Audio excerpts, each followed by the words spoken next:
What really happens to testosterone when men use intermittent fasting long term?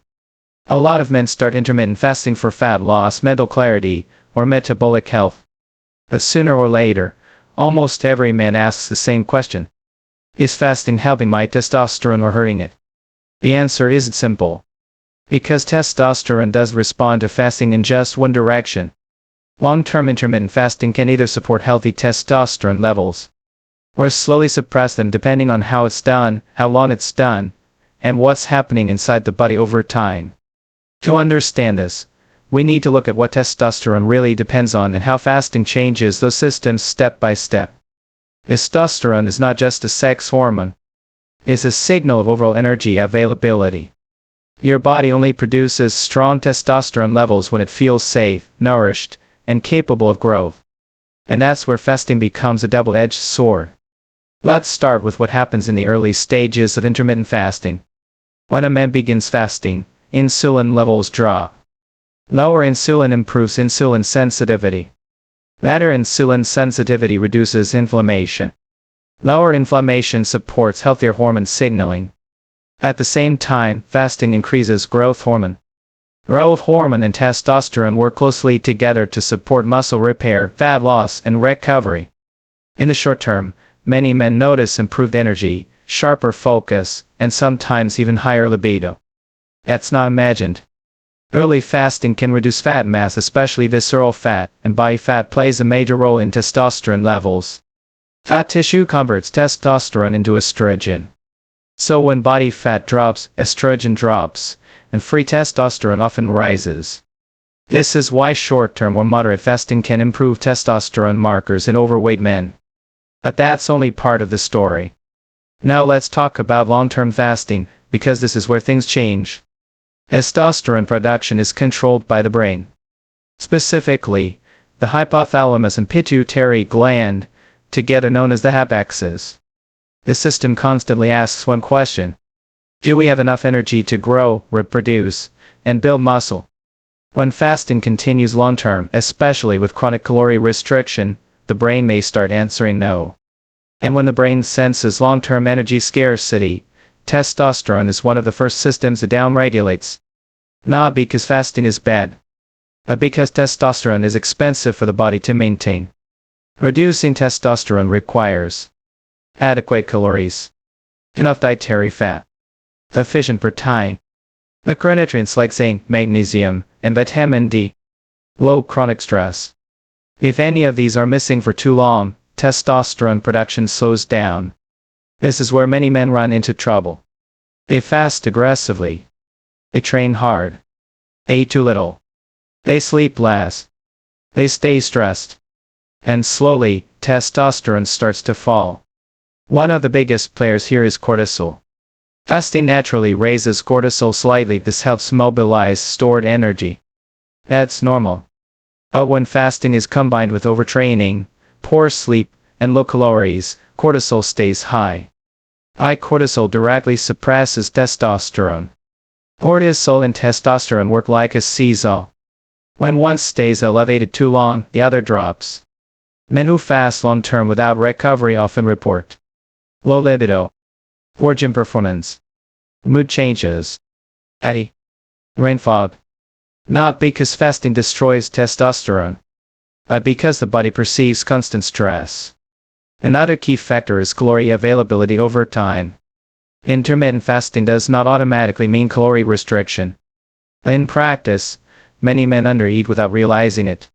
If total calories stay too low for weeks or months, testosterone production declines. Studies show that long-term energy deficiency lowers luteinizing hormone, the signal that tells the testes to produce testosterone. No signal from the brain means less testosterone production, even if the testes themselves are healthy. Now let's talk about dietary fat, which is often overlooked. Testosterone is synthesized from cholesterol. Very low-fat diets combined with fasting can reduce testosterone over time. Men who fast and avoid fats completely often experience hormonal suppression, not because of fasting alone, but because the raw materials are missing. Healthy fats like olive oil, eggs, fatty fish, and nuts support testosterone production. Protein matters too, but balance matters more. Too little protein leads to muscle loss and metabolic slowdown. Too much protein with too little fat and carbs can also increase stress hormones. Testosterone thrives on balance, not extremes. Another long-term factor is body fat percentage. If body fat drops too low, testosterone drops with it. Very lean men who fast aggressively may lose the hormonal benefits they initially gained. The body does distinguish between fitness goals and survival threat. Extremely low body fat sends a signal of scarcity, and reproduction hormones decline. Now let's talk about sleep, because fasting indirectly affects it. Proper fasting can improve sleep quality by stabilizing blood sugar and reducing late-night digestion. But poorly planned fasting, especially eating too little, can disrupt sleep. Poor sleep alone can reduce testosterone by up to within days. And long-term sleep deprivation compounds the problem. Testosterone is primarily produced during deep sleep. Less deep sleep means less testosterone production. Men who fast correctly often see better sleep and stable testosterone. Men who fast incorrectly often see the opposite. Another overlooked factor is training volume. Fasting plus heavy resistance training can be powerful, but only if recovery matches stress. Overtraining while fasted increases cortisol and suppresses testosterone over time. Smart long-term fasting requires planned refeeds, adequate protein, enough calories, rest days. Now here's something important most people miss. Intermittent fasting does not affect all men the same way. Overweight men with insulin resistance often see testosterone improve when fasting is introduced. Lean, highly active men are more likely to experience testosterone suppression if fasting is aggressive. Context matters. Age matters too. Older men may benefit from insulin sensitivity improvements and fat loss, but they also require higher protein and recovery to maintain testosterone. Now let's address a common myth. Fasting does not permanently damage testosterone. The body is adaptive. When calories, sleep, and nutrients return to adequate levels, testosterone often recovers.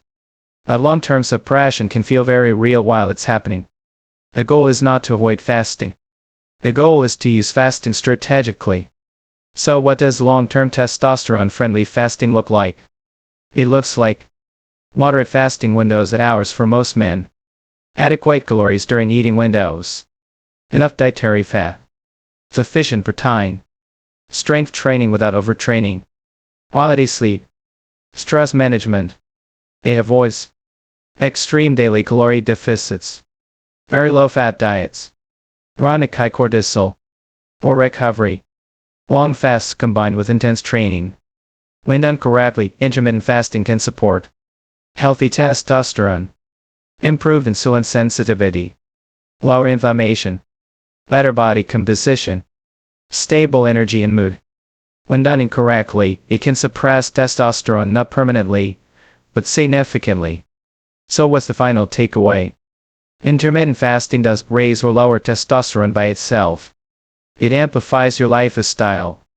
If fasting is paired with nourishment, recovery, and balance, testosterone remains healthy or improves.